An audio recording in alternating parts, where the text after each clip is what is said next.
إن الحمد لله نحمده ونستعينه من يهده الله فلا مضل له ومن يضلله فلا هادي له وأشهد أن لا إله إلا الله وحده لا شريك له وأن محمدا عبده ورسوله أما بعد فأعوذ بالله من الشيطان الرجيم بسم الله الرحمن الرحيم وسارعوا إلى مغفرة من ربكم وجنة عرضها السماوات والأرض أعدت للمتقين۔ حضرات محترم، ماہ رمضان کی آمد ہے۔ ہر کوئی ماہ رمضان کی آمد پر بے حد خوشی محسوس کر رہا ہے۔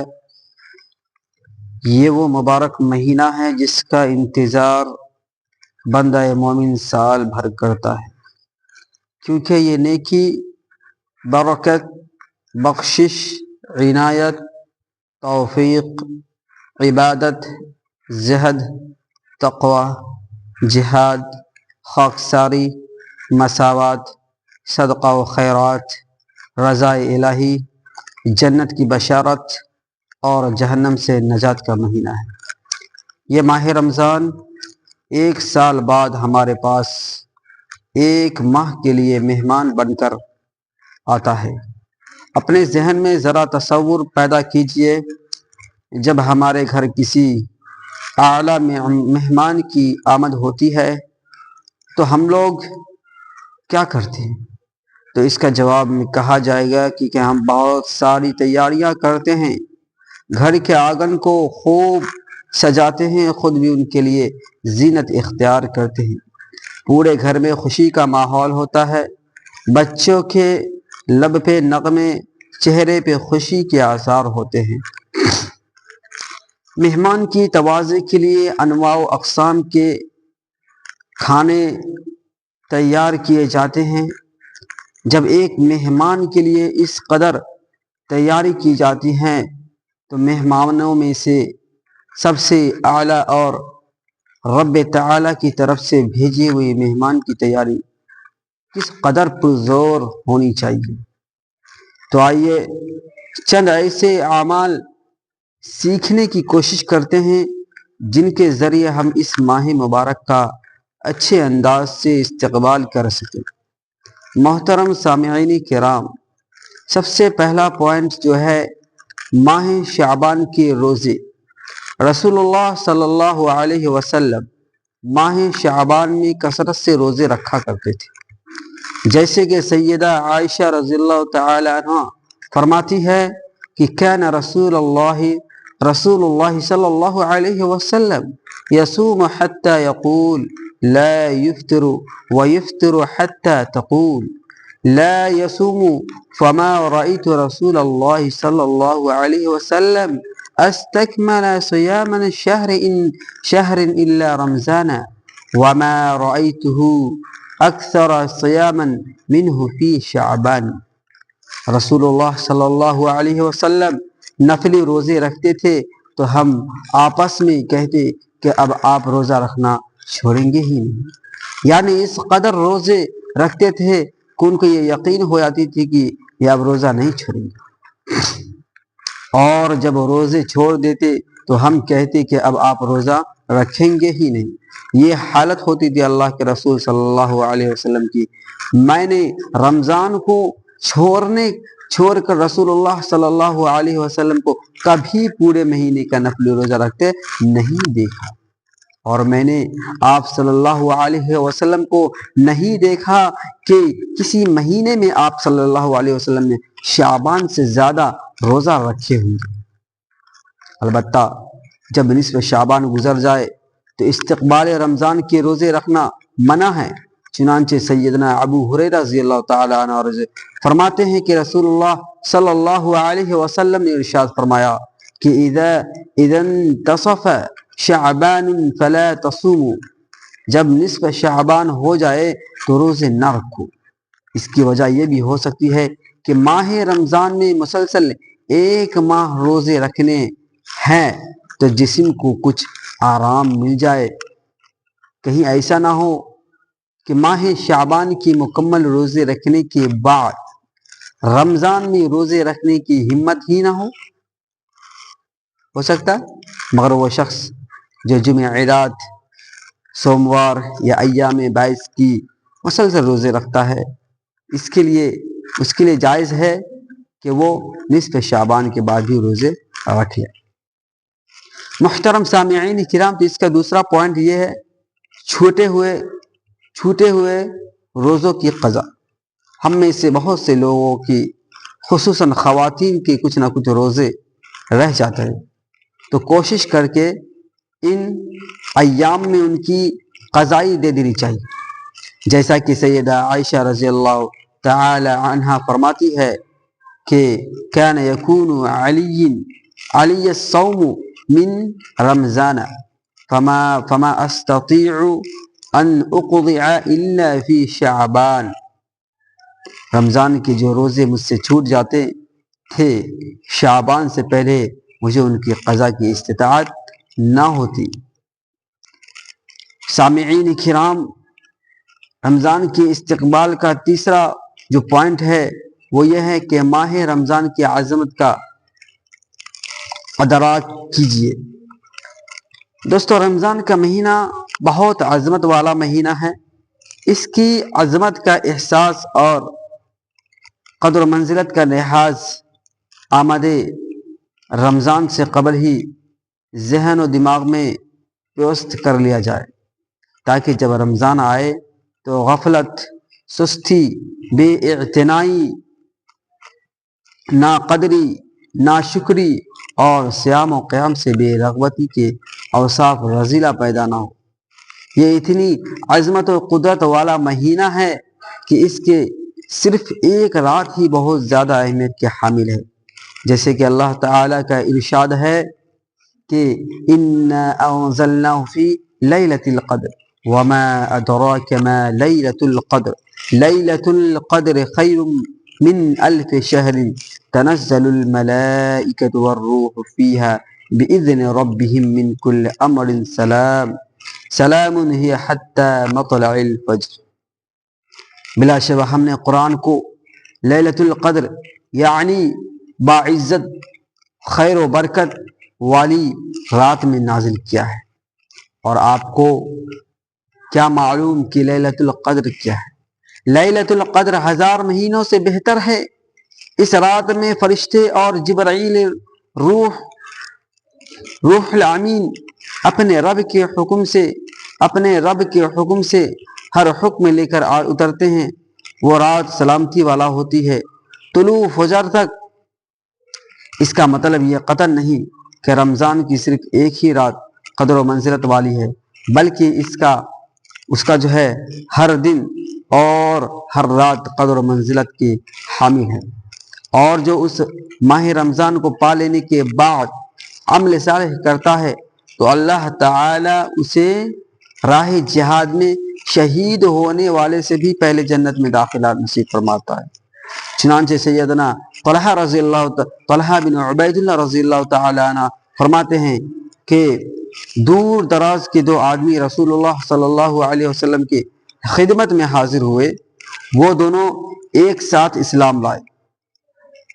ان میں ایک دوسرے کی نسبت بہت ہی محنتی تھا، تو محنتی نے جہاد کیا اور شہید ہو گیا۔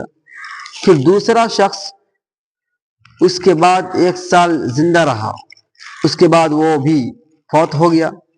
طلحہ رضی اللہ تعالی عنہ فرماتے ہیں کہ میں نے خواب میں دیکھا کہ میں جنت کے دروازے پر کھڑا ہوں، اتنے میں وہ دونوں شخص نظر آئے اور جنت کے اندر سے ایک شخص نکلا اور اس شخص کو اندر جانے کی اجازت دی جس کا انتقال آخری میں ہوا تھا۔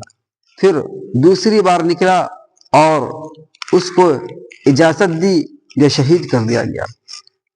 اس کے بعد اس شخص نے میرے پاس آ کر کہا، تم واپس چلے جاؤ، ابھی تمہارا وقت نہیں آیا ہے۔ صبح اٹھ کر طلحہ رضی اللہ تعالی عنہ لوگوں کو خواب بیان کرتے ہیں کرنے لگے تو لوگوں نے بڑی حیرت ظاہر کی۔ جب یہ خبر رسول اللہ صلی اللہ علیہ وسلم کو پہنچی اور آپ صلی اللہ علیہ وسلم کو سارا واقعہ بیان کیا تو آپ صلی اللہ علیہ وسلم نے فرمایا کہ من ای ذالک تعجبون، تمہیں کس بات پر تعجب ہے؟ انہوں نے کہا کہ یا رسول اللہ هذا كان اشد الرجلين اجتهادا ثم استشهد ودخل هذا الآخر آخر الجنة قبله۔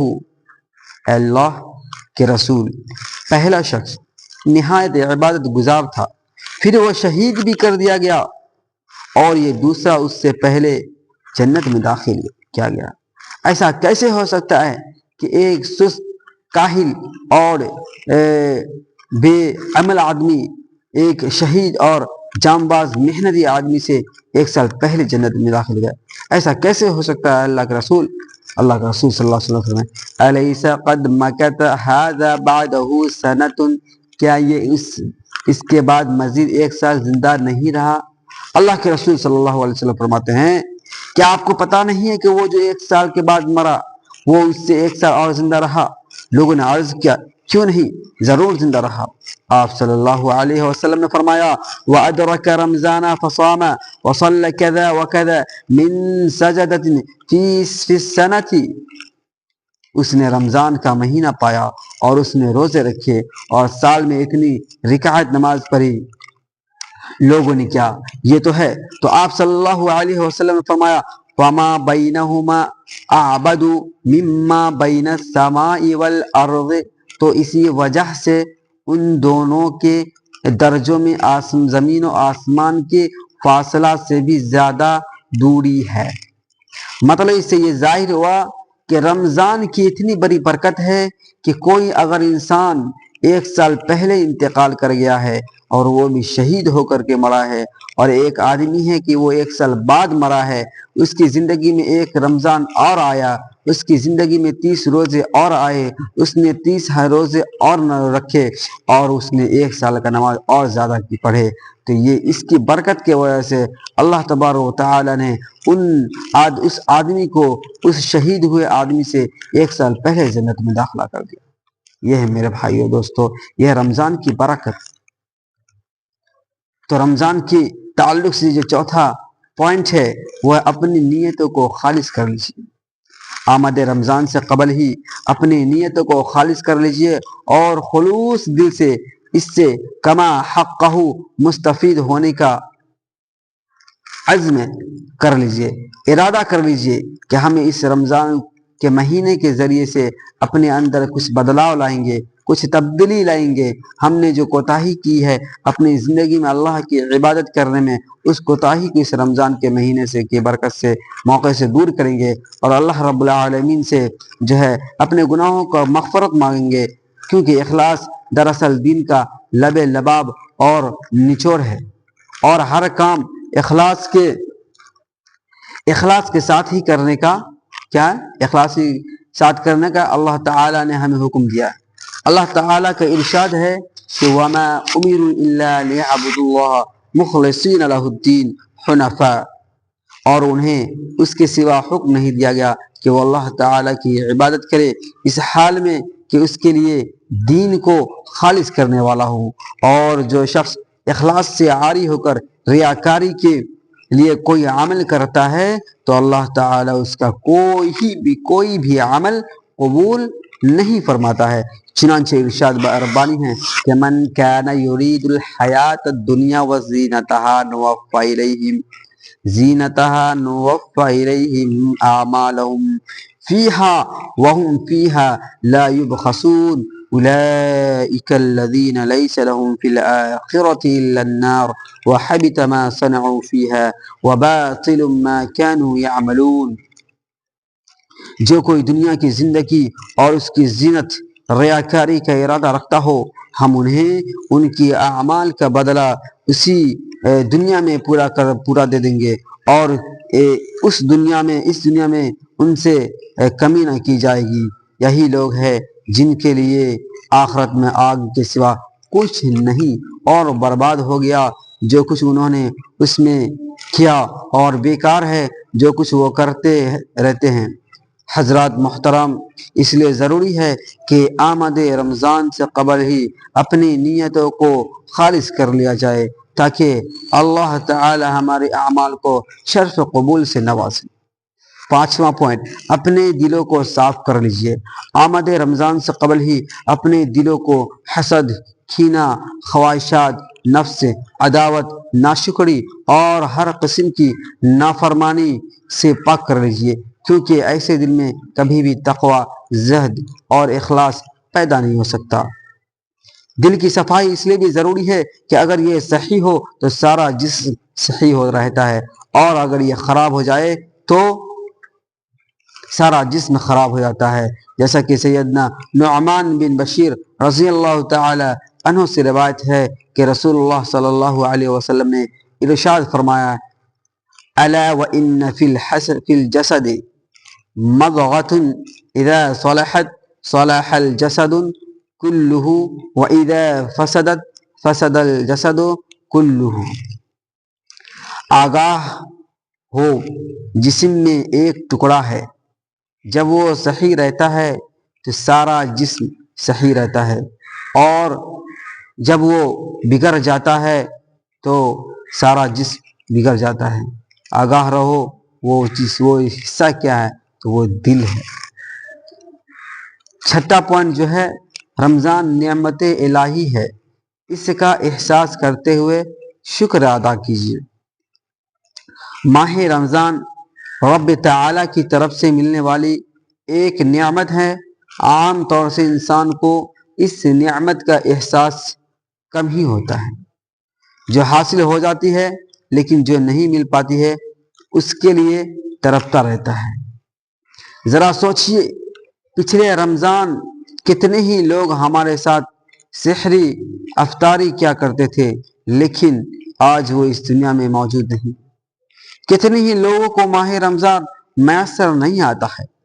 کتنے ہی لوگ رمضان کو پانے کی خواہشات کرتے کرتے اس دنیا کو خیر آباد کہہ جاتے ہیں۔ اس لیے اس نعمت الہی پر باری تعالیٰ کا شکر ادا کیجیے، کیونکہ شکر کرنے سے اللہ تعالیٰ یہ نعمت ہمیں دوبارہ دیتا رہے گا۔ چنانچہ باری رب تعالیٰ کا فرمان ہے کہ وَإِذْ تَأَذَّنَ رَبُّكُمْ لَئِن شَكَرْتُمْ لَأَزِيدَنَّكُمْ وَلَئِن كَفَرْتُمْ إِنَّ عَذَابِي لَشَدِيدٌ۔ اور جب تمہارے پروردگار نے تمہیں آگاہ کر دیا کہ اگر تم شکر گزاری کرو گے تو بے شک میں تمہیں زیادہ دوں گا، اور اگر تم ناشکری کرو گے تو یقیناً میرا عذاب بہت سخت ہے۔ اور جو لوگ اللہ تعالیٰ کی نعمت پر شکریہ ادا نہیں کرتے ہیں ان کے متعلق اللہ تبارک و تعالیٰ ارشاد فرماتا ہے، أَلَمْ تَرَ إِلَى الَّذِينَ بَدَلُوا نِعْمَةَ اللَّهِ كُفْرًا وَأَحَلُّوا قَوْمَهُمْ دَارَ الْبَوَارِ جَهَنَّمَ يَصْلَوْنَهَا وَبِئْسَ الْقَرَارُ۔ کیا تو نے ان لوگوں کی طرف سے نہیں دیکھا جنہوں نے اللہ تعالیٰ کی نعمت کو ناشکری سے بدل دیا اور اپنے قوم کو ہلاکت کے گھر میں لا اتارا؟ جہنم میں وہ اس میں داخل ہوں گے اور وہ برا ٹھکانہ ہے۔ رمضان کے تعلق سے جو ساتواں پوائنٹ ہے، نکتہ ہے، وہ ہے سابقہ گناہوں سے توبہ کیجیے۔ مشہور مثال ہے، صبح کا بھولا شام کو گھر آ جائے تو بھولا نہیں ہوتا ہے۔ ہم میں سے کتنے ہی ایسے لوگ ہیں میرے بھائیوں اور دوستوں جو پچھلے 11 مہینوں سے اپنے رب کا در بھول چکے ہیں، گناہوں کی دلدل میں زندگیاں گزار رہے ہیں۔ مالک الملک کی اس نعمت کے آنے سے قبل ہی اگر ہم اس کی طرف رجوع کر لیں تو اللہ مالک کا دروازہ ہمیں کھلا ملے گا، بلکہ اس کا تو اعلان عام ہے، قُلْ يَا عِبَادِيَ الَّذِينَ أَسْرَفُوا عَلَىٰ أَنفُسِهِمْ لَا تَقْنَطُوا مِن رَحْمَةِ اللَّهِ إِنَّ اللَّهَ يَغْفِرُ الذُّنُوبَ جَمِيعًا إِنَّهُ هُوَ الْغَفُورُ الرَّحِيمُ۔ کہہ دیجئے کہ اے میرے بندو، جنہوں نے اپنی جانوں پر زیادتی کی ہے، تم اللہ کی رحمت سے نا امید نہ ہو۔ یقیناً اللہ تعالیٰ سارے گناہوں کو بخش دیتا ہے، بلا شبہ وہ بہت بخشنے والا، بہت رحم کرنے والا ہے۔ لہٰذا ہمیں تو یہ توبہ، استغفار اور انابت، رجوع میں تاخیر نہیں کرنی چاہیے۔ یاد رکھ لیجئے، رمضان کی آمد سے قبل اپنے گناہوں سے پاک و صاف ہو جانا ہی اس کا صحیح استقبال ہے۔ ہمیں اپنی ان دوست و احباب اور عزیز و اقربا سے سبق لینا چاہیے جنہوں نے سوچ رکھا تھا کہ آئندہ رمضان میں توبہ تائب ہو جائیں گے، مگر قبل اس کی کہ وہ رمضان کا نیا چاند دیکھتے ہم نے اپنے ہاتھوں سے انہیں سپرد خاک کر دیا۔ لہٰذا ہمیں پہلی فرصت میں توبہ کر لیجئے، پھر جب رمضان آ جائے تو جی بھر کے جنت حاصل کرنے کی کوشش کرنی چاہیے۔ تو رمضان کے تعلق سے، استقبال کے تعلق سے جو 8واں نکتہ ہے میرے بھائی اور دوستو، وہ یہ ہے کہ 40 دن تکبیر اولیٰ کے ساتھ نماز پڑھنے کی کوشش کیجیے۔ سیدنا انس بن مالک رضی اللہ تعالیٰ عنہ سے روایت ہے کہ رسول اللہ صلی اللہ علیہ وسلم نے ارشاد فرمایا، من صلی للہ 40 یوما فی الجماعۃ یدرک تکبیرۃ الاولی کتب له براءۃ من النار وبراءۃ من نفاق۔ جو شخص 40 دن تک رضا الہی کے لیے تکبیر اولیٰ کے ساتھ باجماعت نماز ادا کرتا ہے، اس کے لیے وہ براتیں لکھ دی جاتی ہیں، ایک جہنم سے برات اور دوسری نفاق سے برات۔ ویسے تو عام دنوں میں بھی نماز باجماعت کا اہتمام کرنا چاہیے، مگر ماہ شعبان کے آخری عشرہ میں یہ کام شروع کرنے کا فائدہ یہ ہوگا کہ ماہ رمضان میں ہماری کوئی بھی نماز تکبیر اولیٰ کے بغیر نہیں پڑھی جائے گی۔ ہمارے سلف تو عام دنوں میں بھی اس کا بہت اہتمام کیا کرتے تھے، چنانچہ امام ابن ابی شیبہ رضی اللہ تعالی شیبہ رحمہ اللہ نے سیدنا سعید بن مصیب رضی اللہ رحمہ اللہ کا قول نقل فرماتے ہیں کہ ما اذن المؤذن هذا 30 سنة الا وانا فی المسجد۔ 30 سال سے مؤذن کی اذان دیتے وقت میں مسجد ہی میں ہوتا ہوں۔ ایک دوسری روایت میں ہے ما فاتتنی الصلاة فی الجماعة منذ 40 سنة۔ 40 سال سے ان کو کوئی باجماعت نماز فوت نہیں ہوئی ہے۔ اللہ اکبر۔ دنوں، ہفتوں یا مہینوں بلکہ چند سالوں کی بات نہیں، مسلسل 40 سال کی طویل عرصے میں بوقت اذان مسجد میں موجود ہونا یقیناً ہمت کے کاموں میں سے ہے۔ اسی طرح امام ربیعہ بن یزید رحمہ اللہ خود فرماتے ہیں کہ ما اذن المؤذن للصلاة الصبح منذ 40 سنة الا وانا في المسجد الا ان اكون مريضا او مسافرا۔ مؤذن نے 40 سال سے صبح کی اذان نہیں دی مگر میں اس وقت مسجد میں ہوتا اور سوائے اس اوقات کے کہ میں مریض یا مسافر ہوں۔ 9واں نکتہ جو ہے ماہ رمضان کے مسائل سیکھیں۔ حضرت محترم، ماہ رمضان سے مستفید ہونے کے لیے رمضان کی خصائص و فضائل کا استحضار کیا جائے تاکہ اس کی اہمیت و مقام تازہ ہو جائے، اپنے آپ کو نفسیاتی اور روحانی اعتبار سے تیار کیا جائے۔ رمضان سے متعلق آیات قرآنیہ، احادیث نبویہ کا اکثر نو مطالعہ کیا جائے، کیونکہ بہت سارے لوگوں کو ماہ رمضان کے مسائل کا علم نہیں ہوتا ہے۔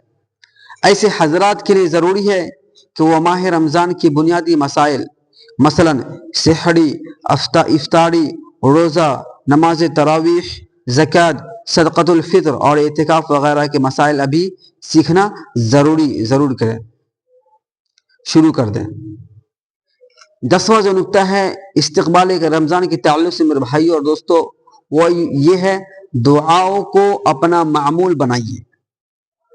توفیق الہی کے بغیر کوئی بھی کام ممکن نہیں، اس لیے اللہ تعالیٰ سے نیک اعمال کی توفیق مانگتے رہنا چاہیے، اور دعا کی توفیق بھی اللہ تعالیٰ سے اسی شخص کو دیتا ہے جس پر اللہ تعالیٰ اپنی رحمت کے دروازے کھولنا چاہتا ہے۔ چنانچہ سیدنا عبداللہ بن عمر رضی اللہ تعالیٰ عنہ سے روایت ہے کہ رسول اللہ صلی اللہ علیہ وسلم نے ارشاد فرمایا کہ من فتح له منکم باب الدعاء فتحت له ابواب الرحمت وما سئل اللہ شیئا یغنی احب الیہ من ان یسأل العافیت۔ جس شخص کے لیے دعا کا دروازہ کھولا گیا، یعنی دعا کی توفیق دی گئی، اس کے لیے رحمت کے دروازے کھول دیے گئے ہیں، اور جو چیز اللہ تعالی سے مانگی جاتی ہے ان میں سے سب سے زیادہ اللہ کے نزدیک پسندیدہ عافیت ہے۔ اس حدیث مبارکہ سے معلوم ہوا کہ ہم ماہ رمضان میں اللہ تعالی کی رحمت اس سے دعا کے ذریعے حاصل کر سکتے ہیں۔ اور یاد رکھ لیجئے کہ جو شخص بھی دعا کے لیے اپنے ہاتھوں کو اٹھا کر اللہ تعالی سے عاجزی کرتے ہوئے دعا مانگتا ہے تو اللہ تعالی اسے کبھی خالی ہاتھ نہیں لوٹاتا۔ چنانچہ سیدنا سلمان فارسی رضی اللہ تعالی عنہ سے روایت ہے کہ رسول اللہ صلی اللہ علیہ وسلم نے ارشاد فرمایا کہ ان ربکم حی کریم یستحی من عبده ان یرفع الیہ یدیہ فیردہما صفرا۔ تمہارا رب بہت حیا کرنے والا اور سخی ہے، جب بندہ اس کے حضور اس کے سامنے ہاتھ اٹھاتا ہے تو انہیں خالی لوٹاتے ہوئے اسے شرم آتی ہے۔ تو آئیے ان دنوں میں اللہ تعالی سے دعا کیجیے کہ یا الہی ہمیں ماہ رمضان میں بخشش، تقوی، زہد، رحمت، برکت اور جنت عطا فرما، اور جہنم سے آزادی نصیب فرما۔ 11واں نقطہ جو ہے وہ یہ ہے کہ نیکی میں رغبت کیجیے۔ رمضان نیکیوں کا موسم بہار ہے۔ اللہ تعالی اس مہینے میں مومنوں کو متعدد طریقے سے بھلائی سے نوازتا ہے۔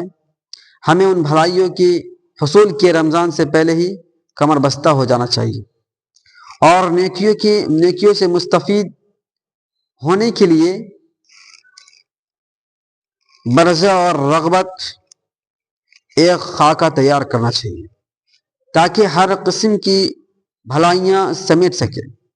سمجھ کر قرآن، ذکر و اذکار، دعا و مناجات، طلب و عفو و درگزر، قیام اللیل کا احساس، قیام اللیل کا خاص خیال، روزے کے مسائل کی معرفت اور دروس و بیانات میں شرکت، اعمال صالحہ پہ محنت و مشقت اور زہد تقوی سے مصلح ہونے کا مکمل خاکہ ترتیب دیں، اور اس خاکے کے مطابق رمضان المبارک کا روحانی مقصد مہینہ گزارے۔ رمضان میں ہر چیز کا ثواب 2 گنا ہو جاتا ہے، اور روزے کی حالت میں نیک کام کرنا مزید اضافہ حسنات کا باعث ہے۔ اس لیے اس موسم میں معمولی نیکی بھی گر انقدر ہے۔ ہر نماز کے لیے مسواک کرنے کی کوشش کرنا، اذان سے پہلے مسجد میں پہنچ کر اذان کے انتظار کرنا، اذان اور اقامت کے درمیان رب تعالی سے دعا و مناجات کرنا، تراویح میں پیش رہنا، لوگوں کے لیے سحری و افطاری کا بندوبست کرنا، اور درس و دروس میں شرکت کرنا، لوگوں کو نیکی کا حکم دینا اور برائی سے روکنا۔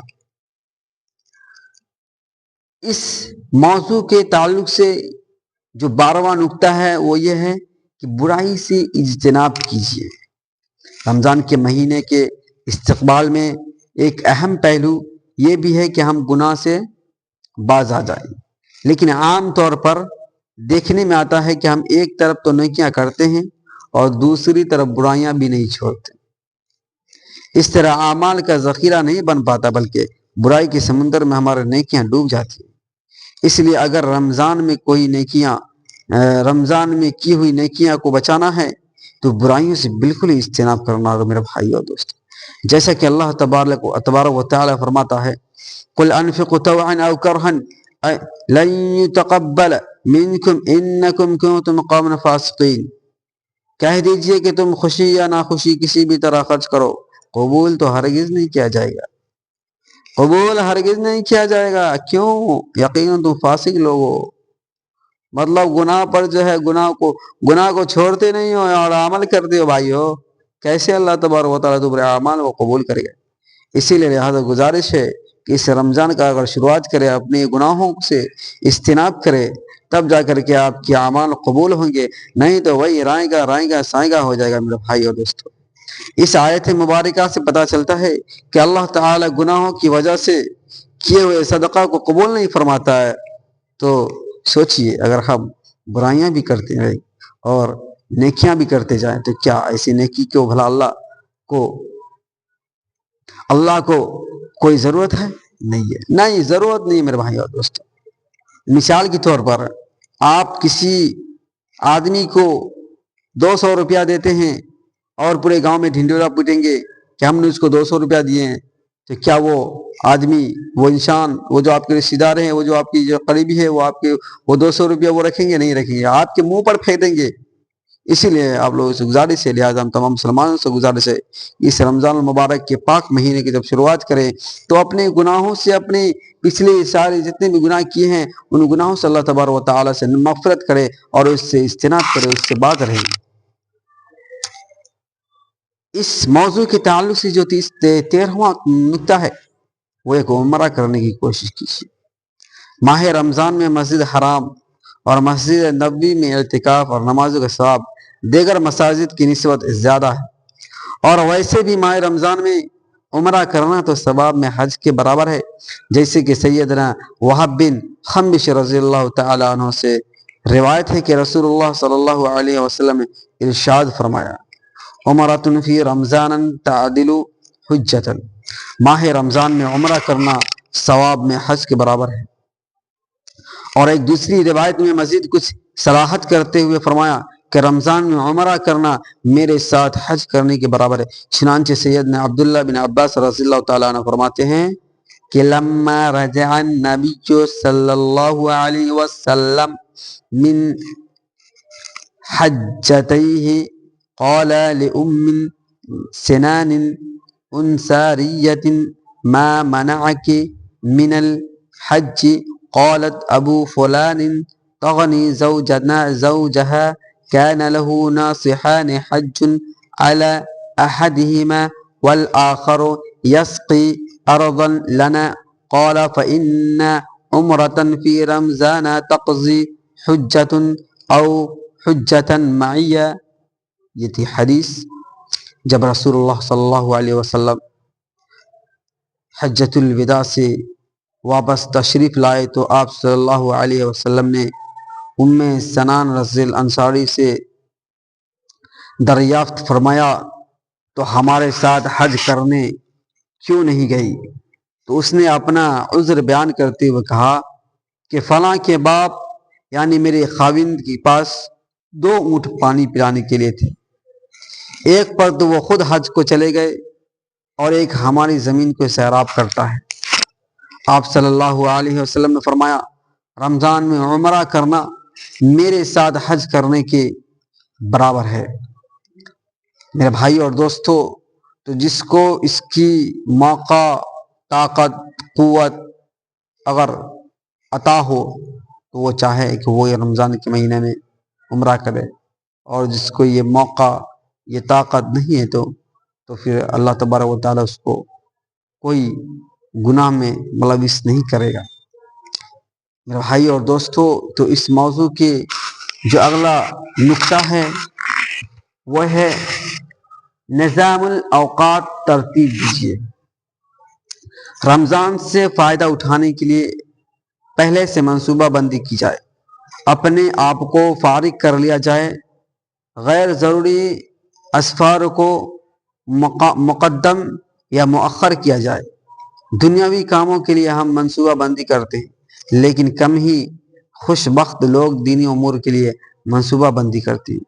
رمضان کا پہلے سے مکمل نظام الاوقات مرتب کیا جائے، خاص طور پر اس مہینے کو قرآن اور قرآنی علوم کے لیے خاص کیا جائے، جیسے کہ ہمارے سلف کے بارے میں آتا ہے۔ چنانچہ امام زہری رحمہ اللہ تعالی کے بارے میں کہ جب رمضان آتا تو فرماتے کہ انما ہوا قرأۃ القرآن و اطعام الطعام، اب تو صرف تلاوت قرآن اور کھانا کھلانا ہی ہوگا۔ اسی طرح جب رمضان کا مہینہ شروع ہوتا تو امام سفیان ثوری رحمہ اللہ تمام وظائف چھوڑ کر صرف قرآن مجید کی تلاوت کرتے۔ سحری سے لے کر سونے تک کا نظام الاوقات اس طرح پر مرتب کیا جائے کہ وقت کا کوئی بھی حصہ ضائع نہ ہو۔ آج ہم مسلمان دن میں روزہ رکھتے ہیں، رات میں جاگتے ہیں، ٹی وی دیکھتے ہیں، موبائل دیکھتے ہیں، لہو و لعب میں لگے رہتے ہیں، اور نہ جانے کیا کیا رات میں جاگ کر کے اپنی نیند کو حرام کر کے کرتے ہیں اور دن میں آ کر کے سوتے ہیں۔ یہ اس طرح کا اعمال اللہ تبارک و تعالیٰ کو بے حد سخت نفرت ہے۔ ٹی وی، انٹرنیٹ اور سوشل میڈیا وغیرہ سے احتراز کیجیے۔ ماہ رمضان کے ایک ایک لمحہ بہت زیادہ اہمیت کا حامل ہے۔ ٹی وی خرافات کا مجموعہ ہے، لہٰذا ماہ رمضان کی آمد سے قبل ہی اس سے جان چھڑانے کی کوشش کیجیے۔ ٹی وی پر رمضان نشریات کے اکثر پروگرام موسیقی، اختلاط، مرد و زن اور بے حیائی پر مبنی ہوتے ہیں، جو ماہ رمضان کی روح کو ختم کر دیتے ہیں۔ 16واں جو نقطہ ہے، آمد رمضان سے پہلے شاپنگ کر لیجئے، یعنی خرید و فروخت کر لیجئے۔ بازار اللہ تعالیٰ کے نزدیک انتہائی ناپسندیدہ جگہیں ہیں، جیسے کہ سیدنا ابو ہریرہ رضی اللہ تعالی عنہ سے روایت ہے کہ رسول اللہ صلی اللہ علیہ وسلم نے ارشاد فرمایا، احب البلاد الی اللہ مساجدها وابغض البلاد الی اللہ اسواقها۔ اللہ تعالیٰ کے نزدیک سب سے محبوب جگہیں اس کی مسجدیں ہیں، اور اللہ تعالیٰ کے نزدیک سب سے ناپسندیدہ جگہ کیا؟ بازار ہے۔ لیکن بہت عجیب بات ہے کہ ہمارے یہاں عام طور پر ماہ رمضان، بلکہ خاص طور پر طاق راتوں میں شاپنگ کی جاتی ہے، جبکہ ایسا نہیں ہونا چاہیے، کیونکہ ماہ رمضان عبادت کا مہینہ ہے، نہ کہ شاپنگ کا۔ نیز ماہ رمضان میں رش اور مہنگائی کے سبب وقت اور پیسے کا ضیاع ہوتا ہے، اس لیے ماہ رمضان سے پہلے شاپنگ کر لینی چاہیے۔ 17واں نقطہ، غربا اور مساکین کو یاد رکھیے۔ ماہ رمضان وہ مہینہ اس میں ہر کوئی نیکیوں میں مسابقت چاہتا ہے۔ ہمارے ارد گرد کتنے ہی ایسے لوگ بستے ہیں جن کے پاس سحری اور افطاری کے لیے سامان میسر نہیں ہے۔ ہماری ذمہ داری بنتی ہے کہ ایسے لوگوں کو بھی ابھی سے یاد رکھیں اور آمد رمضان سے پہلے ان کے لیے رمضان راشن مہیا کرے۔ دنیا میں کسی غریب کی مدد کرنے سے اللہ تعالی روز قیامت ہماری مدد فرمائے گا، جیسے کہ سیدنا ابو ہریرہ رضی اللہ تعالی عنہ سے روایت ہے کہ رسول اللہ صلی اللہ علیہ وسلم نے ارشاد فرمایا، من نفس ام مؤمن قربۃ من قرب الدنیا۔ حدیث لمبی ہے، میں اس کا ترجمہ کر دیتا ہوں کہ جس نے اپنے بھائی سے دنیا کی پریشانیوں میں سے کوئی پریشانی دور کی تو اللہ تعالی اس سے قیامت کے دن کی پریشانیوں میں سے ایک پریشانی دور کرے گا۔ جس نے کسی مسلمان کی عیوب کی پردہ پوشی کی تو اللہ تعالی دنیا آخرت میں اس کی عیوب پر پردہ ڈالے گا۔ جس نے کسی مسلمان کے لیے آسانی پیدا کی، اللہ تعالیٰ اس کے لیے دنیا و آخرت میں آسانیاں پیدا فرمائے گا۔ اللہ اس وقت تک بندے کی مدد میں رہتا ہے جب تک بندہ اپنے بھائی کے مدد میں رہتا ہے۔ چنانچہ اگلا جو نکتہ ہے وہ یہ بہترین تبدیلی لائے۔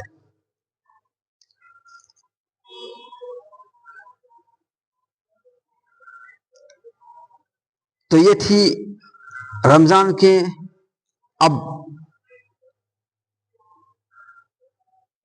رمضان کے تعلق سے میں نے آپ لوگوں کے سامنے چند باتیں بیان کی ہے۔ اللہ رب العالمین سے دعا ہے کہ اللہ تبارک و تعالی ہم تمام مسلمانوں کی اس رمضان المبارک کے مہینے میں اپنے گناہوں کی مغفرت کرنے کی توفیق عطا فرمائے۔ اللہ تبارک و تعالی ہم تمام مسلمانوں کے پچھلے سارے گناہوں کو معاف کر دے، اور اس رمضان المبارک کے مہینے کے ذریعے سے برکت سے اللہ تبارک و تعالی ہم تمام مسلمانوں کے اندر تبدیلیاں پیدا کرے۔ جو گمراہ ہے انہیں سیدھی راستہ صراط مستقیم پر گامزن کرے۔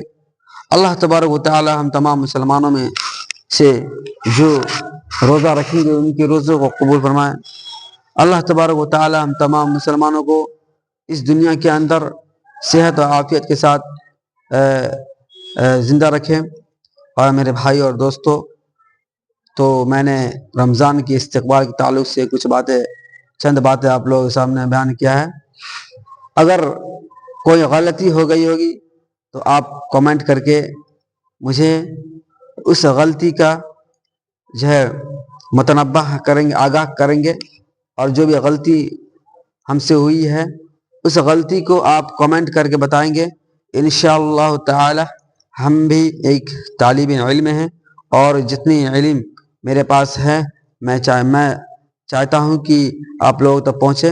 اسی لیے جو بھی آپ لوگوں سے اگر کچھ جو سدھارو، جو غلطی آپ لوگوں نے دیکھے ہوں گے، اس غلطی کو کمنٹ میں لکھ دیں، تاکہ آئندہ اللہ تبارک و تعالی کی مہربانی سے میں اپنے علم کے اندر سدھار کروں گا اور اس غلطی کو صحیح کروں گا۔ اور میرے جو یہ چینل ہے، اس چینل کو زیادہ سے زیادہ، ابھی رمضان کا مہینہ ہے، ہو سکے جو بھائی تک یہ ویڈیو نہیں پہنچی ہو وہ اس کو پہنچا دے، تاکہ وہ بھی رمضان کی جو علم ہے، جو مسائل ہے، وہ سب تھوڑا جانکاری ہو جائے۔ السلام علیکم ورحمۃ اللہ وبرکاتہ۔